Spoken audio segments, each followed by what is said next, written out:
Antes no tenías acceso a la información y la persona que podía responderte era el experto.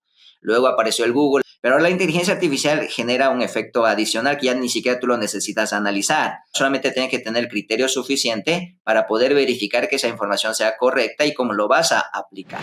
Muchas universidades del mundo ha generado grandes conocimientos, nuevas innovaciones. La mayoría de los premios Nobel normalmente lo ganan los profesores universitarios trabajando en sus áreas.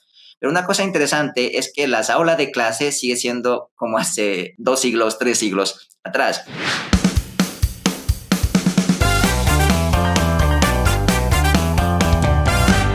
Bienvenidos a HR Inspirados, el espacio donde cada semana nos internamos en el mundo del ámbito organizacional y de las personas. Y junto con mi compañero Diego tenemos siempre un invitado de lujo. Diego, ¿de qué vamos a hablar hoy? Hola, Samer. Hoy nos acompaña alguien que une dos mundos, que muchos todavía creen opuestos, pero es la inteligencia artificial y la educación. Así es, Diego. Hoy vamos a ir hasta la frontera del aprendizaje basado en la inteligencia artificial. Vamos a investigar hasta dónde es posible llegar y lo vamos a hacer de la mano del profesor universitario investigador especializado en inteligencia artificial, transformación digital y educación, Sang-Gun Yu. Sang, bienvenido a HR Inspirados. Muchas gracias. Más bien, gracias por la invitación. Gracias, Sam, por estar con nosotros y para que seguramente toda nuestra audiencia, tanto de Latinoamérica como de España, te conocerá un poquito más en el día de hoy. No, más bien me gustaría un poco indicar que me gusta su programa de hablar de cosas interesantes acerca de recursos humanos y acerca de la tecnología, y hoy esperamos conversar un poco acerca de estos temas tan interesantes. Magnífico, Sang. Coméntanos un poquito para que la audiencia te ubique. Tú eres de origen coreano, de Corea del Sur. Actualmente estás en Ecuador. Has estado un tiempo en la industria y actualmente estás fundamentalmente en el ámbito de la docencia, las conferencias. Cuéntanos un poquito tu historia. ¿Cómo has llegado hasta aquí y cómo se combina lo de Corea con Ecuador? Claro. Bueno, soy de Corea del Sur. Actualmente me dedico a la docencia universitaria acá en Ecuador, en la Escuela Politécnica Nacional. Soy profesor titular ahí. También soy profesor en la ESPE y también en 7 universidades adicionales donde me invitan para dar cursos de maestría y de doctorados. Mi cariño por el Ecuador y también de Latinoamérica nace en mi niñez. O sea, cuando yo era niño, vine a vivir acá un tiempo acá al Ecuador y obviamente me trataron excelentemente y luego tuve que volver a mi Corea para continuar con mis estudios de maestría y doctorados. También tuve la oportunidad de ser jefe de investigación en LG Electronics en Corea, hacer proyectos de investigación con Samsung. Pero luego tuve la invitación de algunas autoridades de acá del Ecuador para que les acompañe a los procesos de investigación, que les guíe un poco en ese proceso, y tomé ese reto y obviamente vine acá y actualmente estamos tratando de trabajar en proyectos de investigación que incluye temáticas como ciberseguridad, la IA, etcétera, etcétera. Y como Latinoamérica siempre me ha tratado bien, estoy totalmente con mucha alegría estando por acá.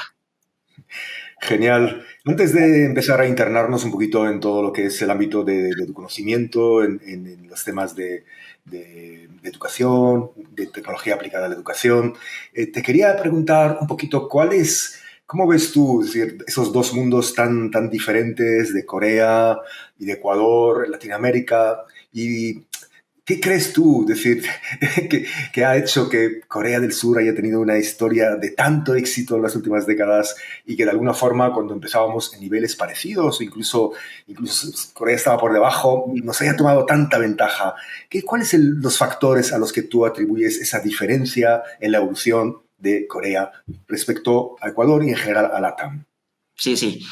Como todos nosotros conocemos, a través de la historia, Corea era uno de los países más pobres del mundo en los años 50, después de las guerras entre Coreas, pero luego comienza a resurgir, obviamente basado en el esfuerzo, y creo que una cosa muy importante que es basado en la educación.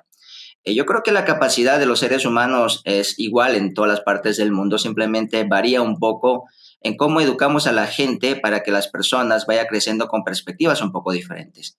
Yo siempre suelo indicar que Corea de alguna manera pudo surgir por una educación basada en 4 tipos de conciencias específicas. Uno que es la conciencia social, es decir, que una persona sepa cómo comportarse en la sociedad y no solamente como una persona, como un solo ser individual, sino como un ser colectivo. Es decir, que una persona pueda colaborar en la sociedad, trabajar en conjunto, pensar más en beneficios del país que pensar en el beneficio personal. Creo que ese fue un factor extraordinario que logró Corea de alguna manera crear una conciencia colectiva a través de la educación. El segundo punto es tener una conciencia política a través de una buena educación, porque se invirtió mucho dinero a pesar de las limitaciones económicas que se tenía el país, hacer crecer que la conciencia es una cosa muy importante y que las personas puedan decidir por sus autoridades de una manera inteligente, de una manera con información basado en conocimientos, y obviamente eso permitió que pudiera salir adelante. También tener una conciencia, en este caso económica, entender que el dinero es importante, que la parte económica es importante y cómo manejar su dinero basado en el ahorro y no en el gasto diario. Entonces, obviamente los coreanos invertimos mucho, ahorramos mucho para el futuro y también invertimos mucho en la parte de educación. Y finalmente, la parte de la conciencia tecnológica. Nos enseña mucho a utilizar la tecnología de manera adecuada, y no solamente utilizar la tecnología en el día a día, en el entretenimiento, en las cosas, digamos, que no son tan productivas, sino comenzar a utilizar la tecnología en dos aspectos: cómo utilizar la tecnología para ser mucho más productivos, y segundo, cómo utilizar la tecnología para crear nuevos tipos de tecnologías. Entonces, la educación concentrada en otro tipo de conciencias, la conciencia social, la conciencia política, la conciencia económica y la conciencia tecnológica, creo que fue un esfuerzo bastante grande, no solamente del gobierno coreano, sino la población general, para tratar de subir en estos niveles. Creo que ese fue un poco el factor diferenciador de que Corea actualmente se encuentra en uno de los países más innovadores del mundo, a pesar de que hace 60, 70 años era uno de los países más pobres del mundo. Sam, como bien has dicho, vienes de un país donde la tecnología se vive casi como una misión nacional, ¿no? Y ahora trabajas en una región donde la tecnología a veces se percibe como, diríamos, como una amenaza. ¿Qué te sorprendió más emocionalmente al llegar a Latinoamérica por segunda vez con respecto a este tema? Sí, el tema es que la gente no está, digamos, muy acostumbrado de utilizar la tecnología en el día a día. Es muy común ver en toda Latinoamérica es que las personas tienen todos teléfonos inteligentes, y muchas personas tienen teléfonos inteligentes de la última generación con muchas capacidades.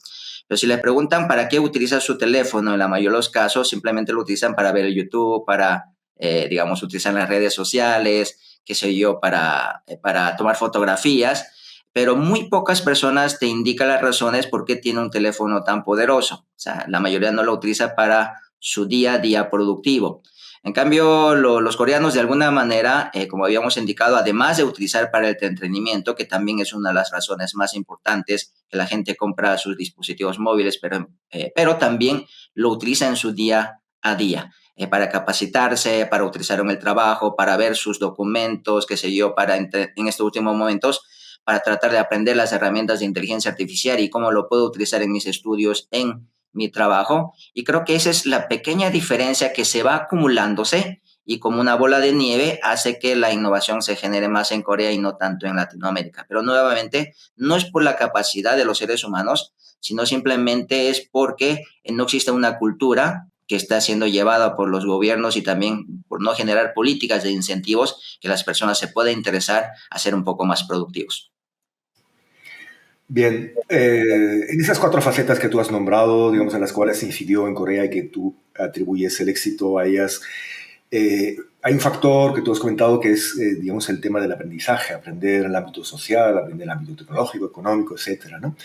Ese aprendizaje que hoy está cambiando drásticamente en los últimos años, y particularmente desde el surgimiento de la inteligencia artificial, ¿crees que de alguna forma, por ejemplo, en Ecuador o en LATAM, se podría acelerar el proceso de ese acercamiento a la innovación, a hacer países más productivos, más ricos incluso, a través de la utilización de las últimas tecnologías o, por ejemplo, la inteligencia artificial en el ámbito de la educación, para aquello que le llevó a Corea a lo mejor 40 años, poder hacerlo en 10? ¿Crees que es posible? Yo creo que sí. Como nosotros recordamos, cuando, digamos, no teníamos muchos avances tecnológicos, tener acceso a la educación era una cosa extremadamente difícil, porque obviamente tengo que tener la infraestructura física para que las personas puedan ir a aprender, y especialmente tener las personas con conocimiento suficiente para que pueda enseñar a los estudiantes. Yo sé que muchos países latinoamericanos no tienen estos dos temas. Por ejemplo, en los pequeños pueblos no tienen las infraestructuras adecuadas, tampoco no tiene el personal de docentes adecuados para poder enseñar. Pero actualmente con las herramientas de inteligencia artificial tú tienes ahí un profesor que sabe de todo un poco, inclusive que te puede explicar para diferentes tipos de edades. Simplemente tiene que hacer las preguntas adecuadas y te entregará, digamos, las respuestas adecuadas. Entonces, teniendo una infraestructura bastante básica, es decir, un lugar donde se pueda reunir los chicos, qué sé yo, que tenga una conexión de internet, que tengas una cuenta de inteligencia artificial y que exista una persona que no tenga los conocimientos, pero sí lo suficiente conocimiento solamente para guiarle a los chicos que puedan hacer las preguntas adecuadas en los procesos de aprendizaje, ya podemos tener el mejor profesor. Es decir, que nosotros sí podemos utilizar la inteligencia artificial, aunque sea la más básica, en los procesos educativos para que mejore el nivel de conocimientos. Inclusive se puede generar mucha curiosidad en los chicos, que es una cosa muy importante en esta era, generar un pensamiento de creatividad, un pensamiento crítico y obviamente haciendo las preguntas constantemente a la inteligencia artificial, creo que los niños, los adolescentes, creo que podría acumular no solamente conocimientos, sino su sed de creatividad, su sed de aprendizaje, porque puede preguntar y obtener las respuestas adecuadas. Tú que estás ahí en el terreno, ¿no crees que puede haber una segunda brecha diferencial entre el aprendizaje que tienen por diferencias quizás y recursos económicos entre gente de Latinoamérica y gente de otras partes del mundo con respecto a la aparición de lo que estás hablando, a la aparición de la IA en la educación? ¿Puede ocasionar de nuevo una brecha este tema o no? Sí, sí. Ese sí es un tema que preocupa mucho a la sociedad de manera general, las extensiones de las brechas que se puedan generar, porque obviamente los modelos de inteligencia artificial que se están utilizando depende de los recursos económicos que pueda tener una organización. Entonces, a nivel productivo yo creo que sí, inclusive a nivel gubernamental, o sea, los países que están invirtiendo más en inteligencia artificial, las empresas que están invirtiendo más en inteligencia artificial, podrá tener una competitividad mucho mayor que el resto de las organizaciones, porque obviamente no será lo mismo tener un modelo que te cueste, no sé, me invento $50,000 mensuales que pueda aparecer en algún momento, que una organización que no pueda ni siquiera pagarse una cuenta de ChatGPT de $20 mensuales. Pero eso es a nivel productivo. Ahora, en lo que son en generación de conocimiento en masa, en lo que son conocimientos básicos, yo no necesito un ChatGPT, que sé yo, de $200 mensuales, la que tenemos en este momento. Y si en algún momento aparece un ChatGPT, que sé yo, de $2,000 mensuales, yo no necesito eso. Inclusive con la cuenta gratuita, ya sea de Gemini, de ChatGPT, de Perplexity, de lo que sea, yo puedo encontrar la suficiente cantidad de conocimientos para entregarle un conocimiento general a la población. Lo que nosotros necesitamos es tener una población generalmente educada. La problemática yo que creo que existe en la mayoría de los países latinoamericanos es que la mayoría de la población no está adecuadamente preparada, no tiene la suficiente cantidad de conocimientos para poder tener su propio criterio. ¿Por qué muchas veces elegimos tan mal a nuestros gobernantes acá en Latinoamérica? Es porque la gente no tiene un conocimiento, un criterio propio y simplemente se hace convencer por las diferentes campañas de rutina que siempre aparece y que nunca se cumple. Entonces, para tener ese nivel de conocimiento básico, digamos, para poder tener su criterio desarrollado, nosotros necesitamos tener una brecha obviamente grande en cuanto a cantidad de modelos, sino utilizar los modelos básicos. Pero lo que tú indicas sí es totalmente cierto, sí se genera una preocupación a nivel de competitividad, a nivel de empresas, a nivel de países, en cuanto a innovación, de que las empresas que obtengan los modelos más importantes estarían realmente en ventaja competitiva. Y eso sí tiene que participar entre los países para que se equilibre un poco este poderío de la inteligencia artificial. Sang, a día de hoy, esto va evolucionando, sabemos, prácticamente cada día, cada semana, ¿no? A día de hoy, ¿cuál es la frontera de lo que se puede hacer con ayuda de la inteligencia artificial en el ámbito del aprendizaje? Imagínate, por ejemplo, de las organizaciones docentes como las que tú trabajas, ¿no? U otro tipo, en general las organizaciones. ¿Qué cambia respecto a lo que antes no se podía hacer y ahora se puede hacer? ¿Cuál es la frontera de lo que a día de hoy se puede hacer con la inteligencia artificial en el ámbito educativo? Yo creo que la inteligencia artificial está permitiendo hacer muchas cosas que antes no se podían hacer. Por ejemplo, uno es la personalización de la educación. Nosotros cuando vamos a un aula de clases en una escuela o un colegio, existe un profesor y, por ejemplo, aunque depende ya de la escuela del colegio, pero normalmente tenemos de 20 a 40 estudiantes por cada aula de clases. Entonces, a pesar de que el profesor esté muy motivado a enseñar, no puede saber qué es lo que está aprendiendo bien Juanito, qué está aprendiendo María, qué está aprendiendo Pedro. Pero la inteligencia artificial sí puede conocer cuáles son los, digamos, los huecos de conocimientos que pueda tener Juanito, los huecos de conocimiento que pueda tener María, y eso sí puede ayudarnos mucho, es decir, darle una guía individualizada a cada uno de los muchachos. Por ejemplo, en Corea ya se está utilizando eso, se está haciendo ya las primeras pruebas de utilizar la inteligencia artificial dentro de los currículos educativos para poder entender cuáles son los avances personalizados que tiene de conocimiento cada uno de los chicos. Y nuevamente, implementar esto tampoco no requiere de grandes fondos, sino solamente de aplicar las diferentes herramientas que existen en este momento. Una cosa también que es fundamental es la continua educación de los docentes. Los docentes tenemos a veces muchas dificultades de autoeducarnos porque no encontramos la fuente de conocimientos que podamos acceder a costos, digamos, pequeños, porque muchos de los profesores, especialmente en los países en vía de desarrollo, no tienen la suficiente cantidad de dinero, para ser muy específicos, para seguir su autoaprendizaje. Entonces, estas herramientas de inteligencia artificial también podría servir mucho para que los profesores con su iniciativa propia puedan seguir aprendiendo acerca de la cátedra, acerca de la materia que ellos están dictando y también la correlación que se pueda generar con otras materias.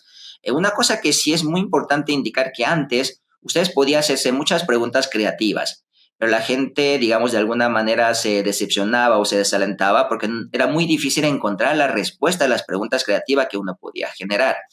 Ahora, con la inteligencia artificial, el beneficio que genera es que uno puede hacer las preguntas más alocadas que se quiera, pero ya obtiene una respuesta. Puede que no sea muy profunda, pero ya obtiene las respuestas y obviamente eso puede generar nuevas creatividades para poder seguir preguntando.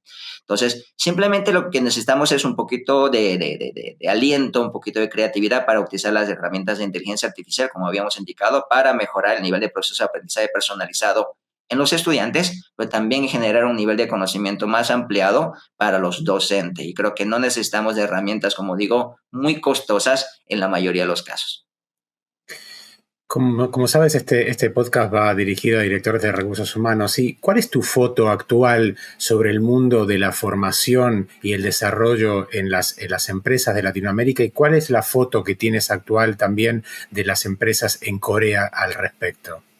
Sí, ese sí es un punto. Todos hablamos en este momento de inteligencia artificial. Yo creo que no hay una persona que no haya utilizado ChatGPT, el Gemini, Perplexity, pero sin importar si es un país desarrollado o es un país no tan desarrollado, todavía el nivel de aceptación de la inteligencia artificial generalizada o el uso individualizado por los gerentes, por los mandos medios y por las personas comunes no es tan alta.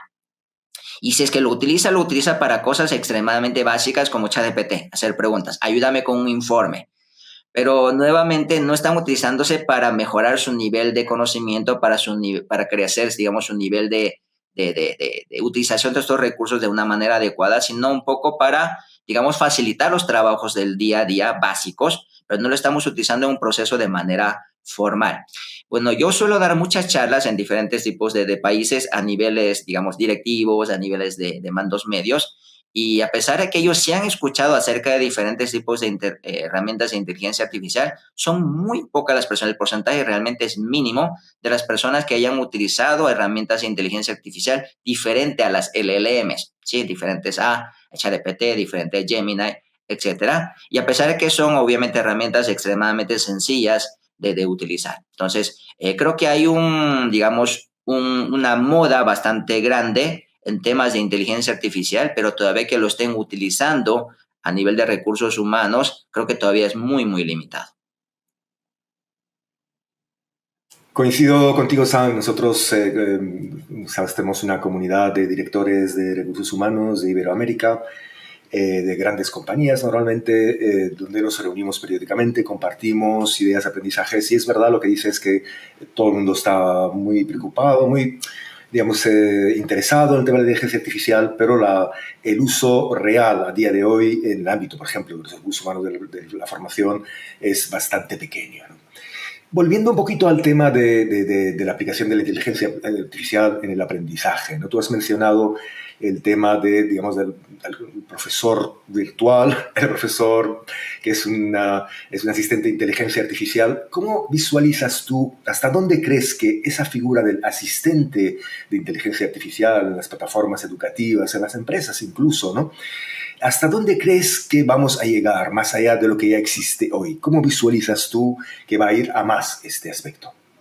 La inteligencia artificial está avanzando bastante rápidamente y creo que, no sé si ustedes tienen conocimiento, yo creo que sí, la mayoría de las personas que escuchan este podcast, es que existe una pequeña presentación que hizo Jensen Huang, el CEO de NVIDIA, a inicios del año en el CES, y él indicaba que la IA está avanzando rápidamente y que tenemos la IA de percepción, que ahora estamos en la IA generativa y luego vamos a pasarnos a la IA basado en agentes y luego la IA física. Entonces, en la parte de la IA basado en agentes, para que tengamos una idea clara, los agentes son aquellos IAs que ya realizan acciones. La IA generativa lo que genera es contenidos, pero no toma acciones, no puede hacer el trabajo por ti, las agentes sí. Ahora, los agentes están evolucionando muy rápidamente. Por ejemplo, hace algunos meses atrás, por ejemplo, OpenAI sacó su Operator, que podía hacer usos con tus cuentas de $200 mensuales, que ya, supongamos, tú le pides, por favor, me podría reservar un restaurante para 2 personas en San Francisco para tal fecha, y este automáticamente ingresa a los sitios y comienza a hacer la reservación por ti, y lo único que tú tienes que hacer es ingresar, que sea tu tarjeta de crédito. No está funcionando perfectamente, pero ya hace un intento bastante interesante. Hace pocas semanas, obviamente, se lanzó un navegador, por ejemplo, Perplexity lanzó un navegador que se llama Comet, y este ya te hace de manera gratuita. O sea, tú abres este navegador y tienes abierta la página y tú puedes pedirle que haga cosas en tu página. Por ejemplo, estás en Amazon.com y tú quieres buscar una portátil, qué sé yo, de gamer, porque te gustan mucho los juegos, pero no sabes qué comprar. Entonces tú le puedes poner al asistente, oye, búscame aquí en el Amazon que tengo abierto en este momento para que me ayudes a buscar, digamos, una laptop para gamer, y este te comienza a buscar. ¿Sí? Y tú dices, no, está muy caro, me puedes buscar otro que sea más barato. O sea, tú vas interactuando, pero tú no das los clics. Es el navegador que comienza a dar los clics. Es decir, ya está comenzando a aparecer estos agentes que comienza a realizar acciones dentro de la organización. ¿Qué significa esto? Que esto ya puede ser utilizado en los sistemas del sistema de información de la intranet de una organización. Si es que ya esto comienza a funcionar bastante bien. Si es que ya comienzo a retroalimentar con informaciones internas, ya puede realizar ciertos procesos bastante básicos dentro de la organización. Entonces, por ejemplo, Microsoft ya está haciendo un poco de estudios de cómo va a cambiar los procesos organizacionales debido a los agentes de la inteligencia artificial. Y ellos lo ven en 3 etapas básicamente. La primera etapa en la que estamos en este momento es cuando las personas se apoderan de las herramientas de inteligencia artificial, de los agentes de inteligencia artificial para trabajar en la organización. Pero es una herramienta que lo utiliza el ser humano. El segundo punto es cuando ya los agentes se convierten de alguna manera en miembros integrales de la organización. Es como si fuera un empleado el agente de IA. Entonces yo ya le entrego una tarea interesante y este solito lo realiza, me reporta a mí, al ser humano, yo verifico y lo adjunto o no en el proyecto final. Pero ya es una persona como si fuera una persona que está trabajando. Y el tercero es cuando nosotros nos convertimos en jefe de agentes, es decir, ya la mayoría de los trabajos los realizan los agentes y las personas lo que hacemos simplemente es validar los trabajos que realizan estos agentes de inteligencia artificial y obviamente los resultados saldrían más adelante. No sé qué tan rápido llegará a estos puntos, pero ya la gente se espera que tengamos estos niveles, que una gran parte de las tareas sean realizadas por los agentes de inteligencia artificial y no por los seres humanos. Bueno, aquí nace un tema bastante controversial, que es el tema del trabajo, cómo va a cambiar, digamos, las jornadas laborales, si es que vamos a tener tantos despidos, etcétera, etcétera, pero esos son los estudios que se tienen en este momento. Y sin apartarnos del tema de la educación y algo que mencionabas antes, ¿no? Es decir, consideramos que la inteligencia artificial simplemente es hacerle un informe, redactar un buen correo o, como estabas comentando antes, hacer una búsqueda inteligente sobre algo que tenga una necesidad. ¿Qué pequeñas recomendaciones puedes hacerle a los profesionales que están mirando y escuchando este podcast sobre cuál es el paso siguiente que tienen que dar para que la inteligencia artificial no se convierta solamente en eso? Yo la primera recomendación que les digo es que comience a buscar las herramientas de inteligencia artificial que son básicas, que son muy fáciles de utilizar. Por ejemplo, todos conocemos ChatGPT, pero por ejemplo podemos utilizar, que sea Gamma, para hacer presentaciones, que te generan presentaciones automáticamente. Tenemos muchísimas herramientas para hacer diagramaciones organizacionales, que son totalmente gratuitas y lo puede utilizar muy fácilmente. Puedo utilizar, que sea Suno, para crear canciones corporativas para las personas que se dedican al comercio, crear sus propios canciones, logos, por ejemplo, de sus tiendas, de sus negocios. Podría utilizar la inteligencia artificial para crear logos de su empresa, que sea para crear una imagen corporativa mucho más interesante. Podía utilizar las diferentes herramientas de inteligencia artificial para generar imágenes de capacitación. También existen muchas herramientas de inteligencia artificial, por ejemplo, que te permite hacer traducciones en tiempo real o crear, digamos, un avatar de ti mismo para crear contenidos digitales, y eso podría utilizarse, por ejemplo, para hacer capacitaciones dentro de la organización.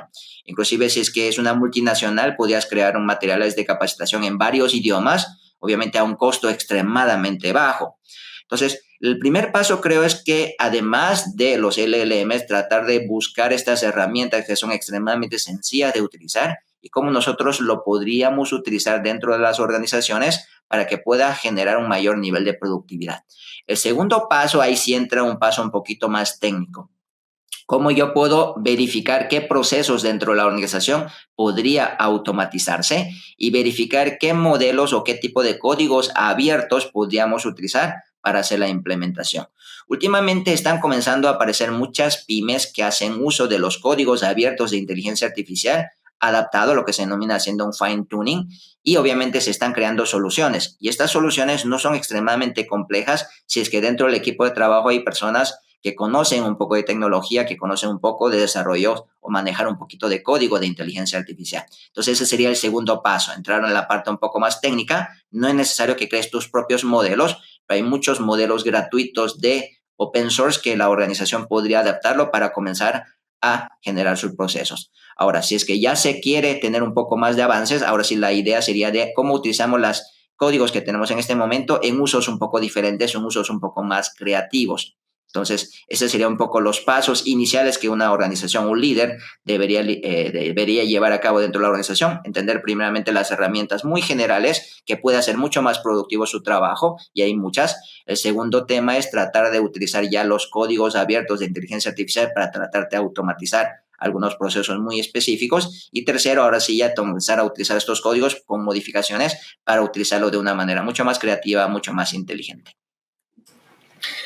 Sang, algunas personas, y yo te he oído también a ti en algunas charlas, algunas conferencias que has dado, un poco manifestar una posición parecida, ¿no?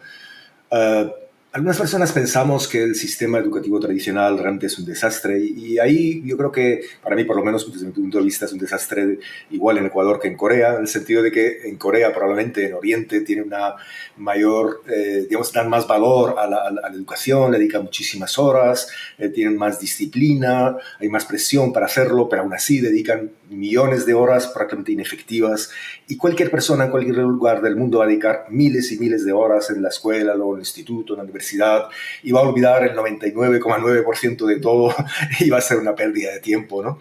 Y tú has hablado de cómo en los últimos 200 años todo ha evolucionado, menos parece que la educación, que sigue siendo básicamente igual. Hace algunos años empezamos a practicar, digamos, la formación virtual, el e-learning, que cambiaba un poquito el formato, pero no tampoco la esencia, porque era básicamente, en vez de un profesor en vivo, era un profesor o un curso pasivamente, ¿no? En mi opinión, y ahí quería un poco preguntarte, es decir, la inteligencia artificial ahora nos ofrece por fin una oportunidad real de cambiar todo eso, y creo que las instituciones educativas que no se acaben adaptando a eso van a acabar muriendo, porque van a ser superadas por otras que lo hagan y que van a ofrecer un aprendizaje mucho más aspiracional, mucho más atractivo para los alumnos, ¿no? Que no va a ser simplemente aburrirse escuchando pasivamente a una cabeza parlante, como se solía decir, ¿no? Porque la inteligencia artificial nos permite ahora, como tú dices, interactuar, tener un asistente virtual que conoce nuestros gustos, que nos puede personalizar nuestra oferta formativa, que nos puede traducir cualquier contenido, que incluso nos puede generar en tiempo casi real el contenido, que nos puede permitir interactuar a través de avatares, a través de roleplays, que nos permite hacer cosas que eran inimaginables hace un tiempo, sin perder todo el lado social, humano, al revés, incluso potenciándolo, ¿no? Es decir, el asistente virtual no va a sustituir a la interacción con otras personas, sino que te va a potenciar, te va a poder incluso recomendar gente con intereses comunes. ¿Cuál es tu visión sobre esta transformación que, en mi opinión, está pasando y va a acelerarse? Sí, o sea, tiene toda la razón. Una cosa interesante es que las instituciones educativas, especialmente las universidades, la líder del mundo, es donde se genera la innovación. O sea, nosotros sabemos que muchas universidades del mundo han generado grandes conocimientos, se han generado grandes cantidades de nuevas innovaciones. La mayoría de los premios Nobel normalmente lo ganan los profesores universitarios trabajando en sus áreas. Pero una cosa interesante es que las aulas de clase sigue siendo como hace fue hace 2 siglos, 3 siglos atrás, con la pizarra al frente, el profesor hablando, el resto de los estudiantes escuchando. Y eso es una cosa bastante interesante, que por un lado existe mucha innovación para crear nuevos tipos de tecnología, nuevos tipos de conocimientos, pero el aula de clase siendo tan conservadora que obviamente sigue siendo la misma metodología que usamos hace cientos de años atrás. Ahora, la inteligencia artificial ya está comenzando a generar un poco de discusiones sociales. Inclusive comienza a hablarse de cosas si es que realmente necesitaríamos, como pasa en la mayoría de los países, de 6 años de la primaria, 6 años de la secundaria, si necesitaremos 4 años de la universidad, porque tal vez ya no es necesario conocer tantas cosas en nuestras cabezas. Antes, conocer muchas cosas, que en tu cabeza esté mucha cantidad de conocimiento, era extremadamente importante porque no tenías acceso a la información. Y la persona que podía responderte inmediatamente a alguna pregunta que surgiera era el experto. Luego apareció el Google, la búsqueda de conocimientos en Internet, y ahora la persona era quien podría buscar esa información más rápidamente y que pueda analizar esa información más rápidamente. Pero ahora la inteligencia artificial genera un efecto adicional que ya ni siquiera tú lo necesitas analizar. O sea, ya no necesitas buscar la información, tampoco analizar, porque ya te lo da analizada. Solamente tienes que tener el criterio suficiente para poder verificar que esa información sea correcta y cómo lo vas a aplicar. Entonces comienza a aparecer nuevos tipos de habilidades que requieren las personas, que son muy diferentes a las anteriores. Como habíamos indicado, la creatividad, que consiste en hacer las preguntas que nunca se había hecho antes para que encuentre las respuestas correctas. Tener, digamos, un pensamiento crítico adecuado para que las personas que puedan recibir la respuesta de la inteligencia artificial puedan aplicarlo de una manera adecuada y tener, obviamente, el sentido crítico de la información que uno está recibiendo. También se dice que tenemos que desarrollar las habilidades blandas de colaboración, porque las cosas tienen que trabajarse de manera colaborativa, y esta es la parte importante, y no colaboración solamente con seres humanos, con otros seres humanos, sino seres humanos con inteligencia artificial, en este caso con los agentes de inteligencia artificial. Y la forma de comunicación, que es una de las habilidades blandas muy importante, que indica también la Organización de las Habilidades del Siglo XXI, para poder comunicarnos de una manera adecuada en ideas y conocimientos. Y nuevamente, ahora aparece el punto de que tenemos que aprender a comunicarnos adecuadamente, no solamente con personas, sino también a través de los prompts de inteligencia artificial. Entonces comienza a surgir esta discusión bastante interesante de si es que realmente el sistema educativo actual es la más adecuada, si realmente necesitan estudiar 12 años de la educación básica y 4 años adicionales, si tenemos que hacer estos cambios. A mi criterio, sí debe existir un cambio bastante interesante, porque la educación ya no se requiere de conocimientos amplios de todos los tipos de temáticas, pero sí lo suficiente para poder poner en criterio, digamos, la información que nos dice la inteligencia artificial. Y creo que debemos enfocarnos un poco más en desarrollo de las habilidades blandas, y esa es una parte que está fallando más la educación actual. A pesar de que la tecnología ha desarrollado mucho y sabemos que no necesitamos mayor cantidad de conocimientos en la cabeza, sino saber utilizarla de manera adecuada, la educación sigue enfocándose en la parte de conocimientos muy fuertemente, y los chicos actuales no tienen tanto criterio propio de acerca de las resoluciones de los problemas que nosotros podemos indicar. Por ejemplo, yo como profesor universitario en diferentes partes del mundo, lo que yo he notado es que cuando usted le dicen, resuélveme un problema técnico, ellos lo hacen bastante bien. Pero cuando yo les pido que pongan su criterio o cómo se podría aplicar ese conocimiento que tú has tenido en este momento en cosas bastante creativas, en totalmente novedosas, ahí fallan mucho los estudiantes. Y creo que esas son las habilidades que más bien nosotros deberíamos enfocar de aquí en el futuro. Bueno, la inteligencia artificial ha evolucionado muy rápidamente. Recordemos que ChatGPT apareció recientemente, hace 3 años. O sea, creo que todavía no cumple, creo que fue 20 algo de noviembre que apareció ChatGPT. O sea, recién estaba por cumplir 3 años. Así que en 3 años no se puede hacer cambios estructurales, porque tampoco no sabemos cuál es el panorama del futuro que tenemos, pero sí hay que comenzar a pensar de que la educación actual no es la más adecuada para la era de la inteligencia artificial, y hay que comenzar a hacer pequeños cambios para que nuestros niños, para que nuestros adolescentes y jóvenes puedan obviamente capacitarse de manera adecuada y puedan utilizar las diferentes herramientas para que sean más productivos, con la finalidad de que tengamos menos brechas, menos pobreza, tengamos mayor nivel de felicidad. En esa ruptura que estás comentando del ciclo educativo, de acuerdo a lo que está sucediendo actualmente, claro, también mencionabas como puntos importantes la sociabilización, la participación, el trabajo en comunidad, y también la parte que no nombramos, la parte emocional, ¿no? ¿Cómo ese contexto también se traduce en esa ruptura de esa nueva educación que hablabas? Sí, o sea, la tecnología es una cosa muy interesante que permite conectarnos más fácilmente, conversar con las personas más fácilmente, pero con la aparición de la tecnología, la comunicación entre seres humanos es cada vez menor. Y eso es una cosa extraordinariamente raro. O sea, antes, hacer una llamada telefónica internacional, por ejemplo, yo cuando era niño, era extremadamente difícil que tuvieras una llamada internacional. Ahora tú simplemente abres un WhatsApp, abres cualquier herramienta de mensajería que nosotros tenemos y es inmediata la conexión. Pero la gente no conversa tanto con seres humanos como antes. Entonces, a pesar de que tecnología te da los medios para que puedas tener una interacción más fluida, inclusive más abierta, inclusive más profunda con otros seres humanos, la gente se mete más en la parte tecnológica y no quiere tener interacción con seres humanos. Por ejemplo, hay un dato que es bastante interesante que se denomina screen time, es decir, la cantidad de tiempo que una persona pasa al frente de una pantalla, y el promedio mundial es 6 horas con 20 y pico de minutos, si es que mi memoria no me falla. Es decir, cada persona en promedio pasa más de 6 horas al día al frente de una pantalla, que es una cantidad de tiempo extremadamente grande.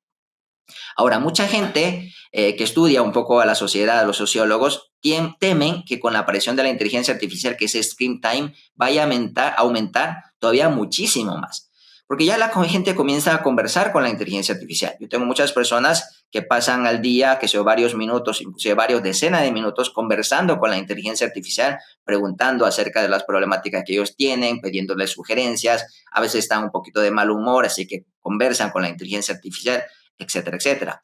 Y esto ya se está volviéndose una nueva normalidad, porque normalmente cuando nosotros conversamos con un amigo humano, ¿sí?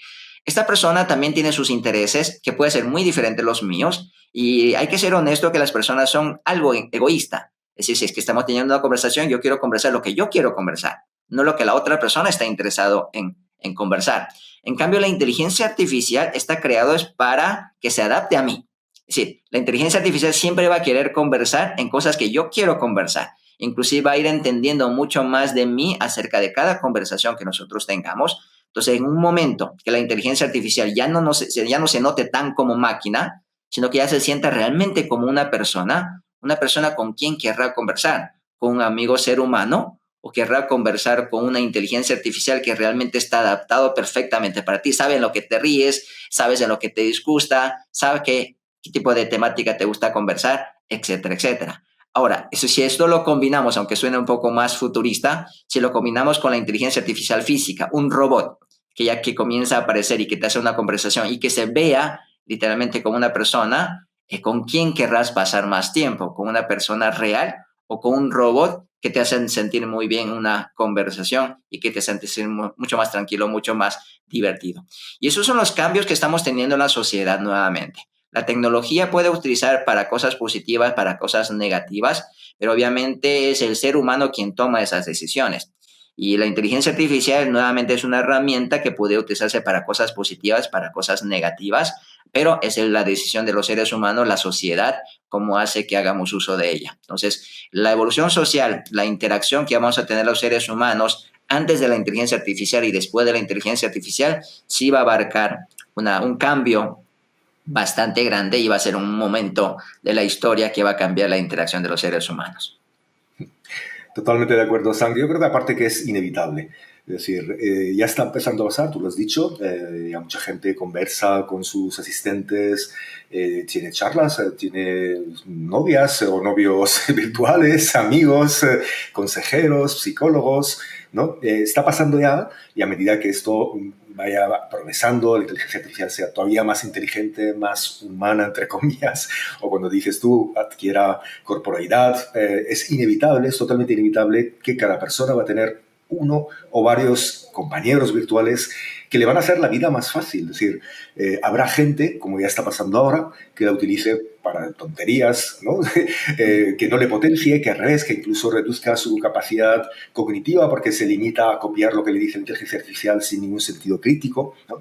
Pero para otra gente va a adquirir superpoderes. Superpoderes porque vamos a tener ahí una persona que, como tú dices, no solo lo sabe todo de ti, sino que lo sabe todo, de todo el mundo.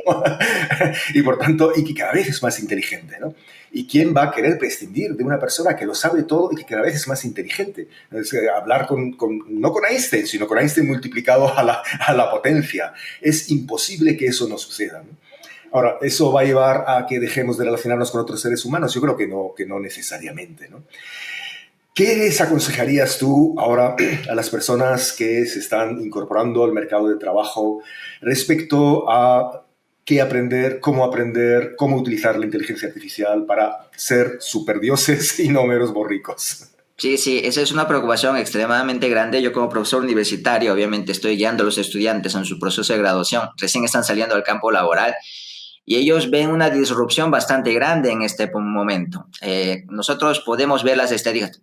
No sé si decirlo suerte o mala suerte, pero todavía en los países en vía de desarrollo todavía no está afectando mucho. Pero en países desarrollados, por ejemplo, en Estados Unidos, por ejemplo, tenemos ya algunos informes. Por ejemplo, hace unos meses leí un informe bastante interesante de Oxford Economics, en donde hace una verificación de cómo está el nivel de desempleo de la población en promedio de Estados Unidos versus el nivel de desempleo de las personas que se han graduado de la universidad.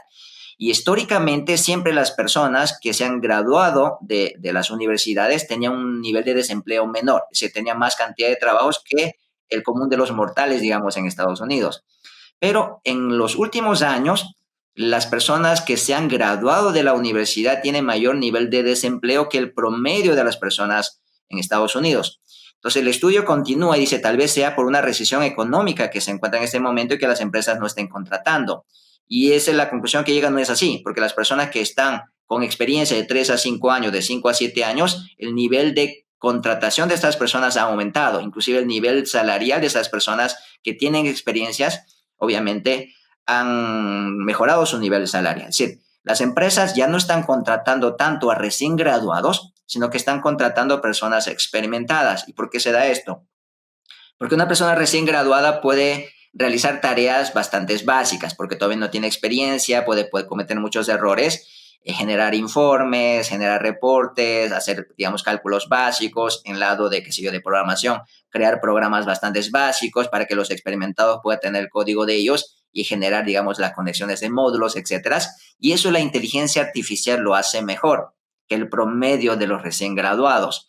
Entonces, obviamente las empresas que no sabe cómo va a ser el panorama del futuro, tiene mucho temor o tiene todavía muchas, digamos, dudas de qué cantidad de personas hay que contratar de los recién graduados. Y ya está comenzando a aparecer en muchas organizaciones que en las entrevistas de trabajo te comienzan a preguntar, oye, si es que tengo estas herramientas de inteligencia artificial, ¿tú qué puedes hacer de mejor que estas herramientas? Si tú no lo puedes explicar, obviamente no te voy a contratar. Si ni siquiera tú sabes cómo puedes superar la inteligencia artificial, ¿cómo yo puedo contratarte? Y eso es la nueva normalidad. Entonces, ahí creo que está un poco la respuesta. Las personas que están recién graduándose, entrando al mercado laboral, tienen que tener alguna parte de fortaleza que pueda superar a las herramientas de inteligencia artificial. Por ejemplo, si es que estamos hablando de un trabajo de desarrollo de software, por ejemplo, tú puedes ya comenzar a aprender a utilizar las herramientas especializadas de desarrollo de software que hacen uso de la inteligencia artificial y tú demostrar que tal vez tú no seas mejor programando que la inteligencia artificial, pero tú sí eres extremadamente bueno utilizando estas herramientas y que puede aumentar la productividad de la organización. O las personas que, digamos, quieren entrar al periodismo, qué sé yo, tener muy clara la idea de qué herramientas de inteligencia artificial puedo utilizar, de qué manera, desde que sin entrar al plagio pueda generarte reportajes extremadamente buenos o cómo puedo generarte, digamos, imágenes correlacionadas al reportaje y te puedo generar asistencia a los periodistas, digamos, más experimentados y pueda generarse las publicaciones de manera adecuada. Entonces, esa es un poco la ventaja competitiva que cada estudiante, cada recién graduado que debe salir al campo laboral debe desarrollar. O sea, simplemente no quedarse con los brazos cruzados, el mundo está cambiando, qué pena, no puedo encontrar trabajo, sino de encontrar sus habilidades adecuadas de cómo utilizando esta herramienta de inteligencia artificial puede realizar un mejor trabajo que la inteligencia artificial, porque todavía la inteligencia artificial todavía no es autónoma, necesita del apoyo del ser humano para generar resultados concretos, y ese creo que debería ser las habilidades que una persona debe ir desarrollando. Llegamos a un momento del podcast donde te vamos a formular algunas preguntas cortas de respuestas cortas, ¿sí? Antes que en el próximo podcast te lo haga un avatar, te la formulo yo. ¿Qué te inspira más? ¿Un aula llena o un algoritmo nuevo? A mí un aula llena. A mí me inspira la gente, todavía no la tecnología. Y obviamente las personas, creo que de ahí deben hacer la inspiración, la creatividad, y creo que la tecnología no puede crecer, no puede nacer sin las personas, y creo que las personas todavía sigue siendo el fundamento de la sociedad. ¿Qué superpoder que algún día la inteligencia artificial nos ayudará a conseguir te gustaría tener? Yo creo que la empatía y la justicia de alguna manera. Los seres humanos hay que entender que somos egoístas por naturaleza. O sea, obviamente si tengo un pan y obviamente tengo que compartirlo, digamos, con una persona, muchas personas dudamos. O sea, yo sé que hay personas que son muy generosas, obviamente que lo va a compartir inmediatamente o lo va a entregar en la totalidad, pero la mayoría de las personas de la sociedad va a querer tener ese pan para uno mismo. Entonces, obviamente, las decisiones que nosotros tomamos como seres humanos puede que no esté de acuerdo digamos, a la justicia, a lo que necesitan realmente las personas de manera general. Y la inteligencia artificial sí podría ser un poco más, digamos, equilibrada en ese aspecto de tomar las decisiones de manera más adecuada. Pero eso sí, hay que tener, obviamente, el cuidado de entender claramente las decisiones que está tomando la inteligencia artificial y darle el toque humano para que esas decisiones sean interpretadas de manera adecuada. Una palabra que define el futuro del aprendizaje. Cambio.